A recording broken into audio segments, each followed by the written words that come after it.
JEE main और advance के PYQs के नंबर 1 सॉल्यूशंस को विटनेस करने के लिए डाउनलोड द जेई1 एप्लीकेशन नाउ, जहां पे आपको फिर से फ्लक्स निकालने का एक सेटअप दिया है जिसमें आपको दो कोएक्सियल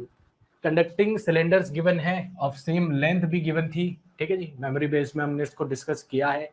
एन्यूलर रीजन जो एक टर्म है, मैं आपको कई बार बताता हूं कि एन्यूलर रीजन मतलब जो गैप रीजन है दोनों के बीच में, उसको आपने filled with material of dielectric constant k = 5 कर दिया है। Now if you have another imaginary plane of same length L at a distance R from the center, so this distance is R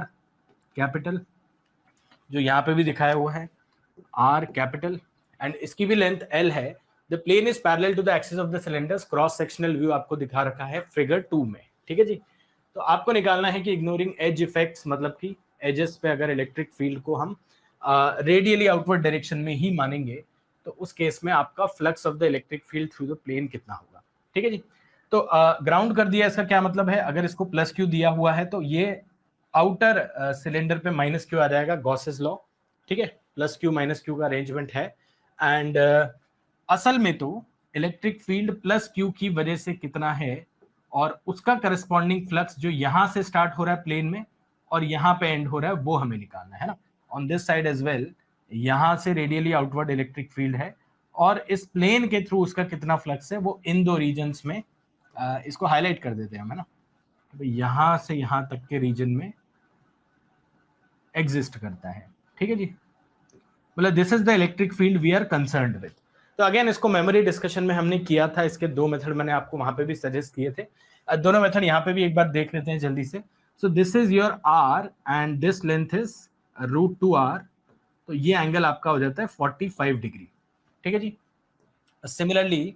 बड़े ट्राइंगल में देखें अगर हम, तो ये वाला लेंथ आपका क्या है, this length is 2R,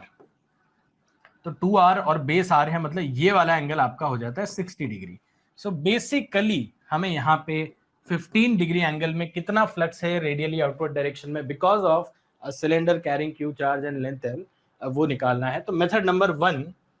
which is the straightforward and faster method also, we can say that the total flux of this q charge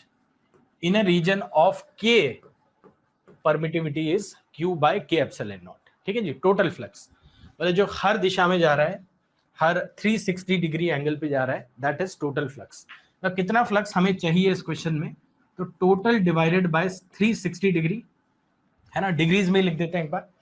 तो 360 डिग्रीज में अगर ये फैल रहा है तो हमें चाहिए भाई 15 डिग्री यहाँ पे, एंड सेम ध्यान देना, ज्योमेट्री पे ध्यान देना। So this is R, this is √2R, मतलब 45 डिग्री से, and this is 2R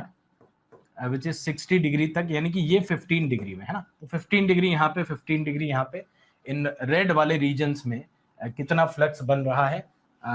15 degree plus 15 degree angle में, वो हम निकाल रहे हैं। तो यहाँ से हम कैलकुलेट करेंगे Q divided by K epsilon not, 30 degree by 360 degree is 1/12। K की वैल्यू आपको क्वेश्चन में 5 दे रखी है, तो 12 5 जा 60 इस क्वेश्चन का आंसर हो जाता है, which is single correct answer type question, मतलब कि C इसका आंसर हो जाता है। ठीक है जी, बट एज आई सेड कि इसको आप इंटीग्रेशन से भी निकाल सकते हो, वो थोड़ा सा लेंथी पड़ेगा बट इंटरेस्टिंग होगा। So let's have a look at this method again, क्योंकि मेथड को हमने मेमोरी बेस्ड में डिस्कस ऑलरेडी कर लिया है, तो थोड़ा सा फास्ट करूंगा मैं। ऑलरेडी आप में से कुछ बच्चे इसको सीख चुके हैं, और थोड़ा सा बड़ा डायग्राम बनाते हैं, देखो, है ना। तो what do we have this infinite, not infinite actually, L length का प्लेन, एंड उसका डिस्टेंस देखो R है, एंड दिस इज √2R। तो ज्योमेट्री पीछे क्या थी, क्लियर है सबको, ये 45 डिग्री एंगल। ठीक है जी, अब देखो इसमें हमें इसकी जरूरत वैसे नहीं है ना। तो जो हम अगर इंटीग्रेशन से, याद है there is a line of charge, similar question एक PYQ है वेयर XY प्लेन में अगर इसी तरह का एक प्लेन रेक्टेंगुलर शीट है तो उसके थ्रू कितना फ्लक्स होगा वो हम इंटीग्रेशन से भी निकालते हैं, but there is obviously a better method of angle there as well, है ना। तो वो एग्जाम हॉल में आप लेंथी मेथड नहीं लगाएंगे, बट लर्निंग के लिए हम लोग यहाँ पे इस मेथड को डिस्कस कर रहे हैं। That electric field is radially outward, and at this point, let's say at a distance R, between theta and D theta, है ना, यानी कि यहां से यहां तक में आपके पास कितना फ्लक्स बन जाता है। तो अगर हम वो निकालेंगे d phi, that will be e d a cos theta. Now remember यहाँ पे ज्योमेट्री क्या बन रही है कि आपने थीटा लिया है इस लाइन से, है ना, let's call it x axis, तो ये एंगल आपका थीटा है, एंड यहाँ पे इतने रीजन में आपका एरिया वेक्टर कितना है, area vector is along the x axis again, area vector का मैग्नीट्यूड कितना है डी ए, वो कैलकुलेट करते हैं। तो अगर इस छोटे रीजन को जो लेट्स से पी से पी डैश के बीच में है, उसके लिए आप ज्योमेट्री क्या बना रहे हैं, है ना, this angle is theta and this angle is D theta, and यहाँ पे अगर आप देखोगे ये आर डी थीटा है ना, small r is also variable but this is r d theta, and ये थीटा है, ये 90 माइनस थीटा है, ये ऑलरेडी 90 है, मतलब ये थीटा होके आपके पास ये वाला सेगमेंट आर डी थीटा का कॉस कंपोनेंट से रिलेट कर रहे हैं, r d theta by cos theta. ठीक है, you can also skip this part if you have already confirmed your answers, but as I said learning के लिए हम इस मेथड को भी लगा सकते हैं। तो ध्यान देना, इसको अपन k लैम्डा बाय आर लिख सकते हैं। डी ए को क्या लिख सकते हैं, तो एल लेंथ का इस तरह का एक रेक्टेंगुलर स्ट्रिप लिया है हमने, है ना, एल लेंथ का इस तरह का रेक्टेंगुलर स्ट्रिप लिया है जिसका area L into this thing है ना, इसको dx बोल सकते हैं अपन, but let's not introduce too many variables, and इस dA का कॉस कंपोनेंट हमने लिया है, या इलेक्ट्रिक फील्ड का कॉस कंपोनेंट लिया है, बिकॉज फ्लक्स हमें इस डायरेक्शन में मिल रहा है।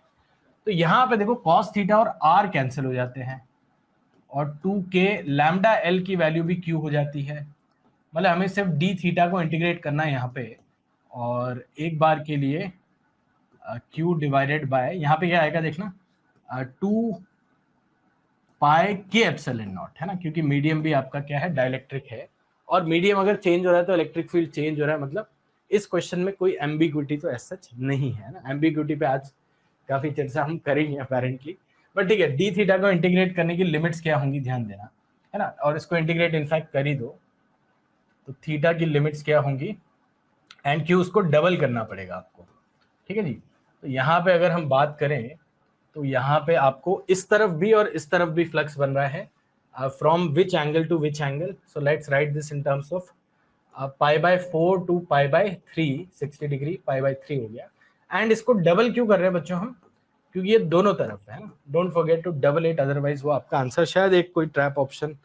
30 भी है 120 भी है उसमें जा सकता है, तो वो डबल करना ना भूलें, और q डिवाइडेड बाय 2 पाई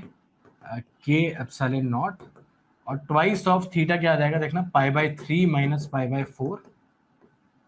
का डबल, है ना, तो ये π/12 आ जाएगा, पाई कैंसिल हो जाएगा, एक 2 कैंसिल हो गया है, और 12 5 जा 60 इसमें डिनोमिनेटर में आ ही जाएगा। तो ये मेथड 2 भी आपके पास है, just to confirm your answers में भी। Thank you so much for watching our solution, I hope आपको अच्छा लगा, और ऐसे और भी सोल्यूशंस आप देखते रहिए, मेहनत करते रहिए, क्योंकि JEE Ones today, IITians tomorrow.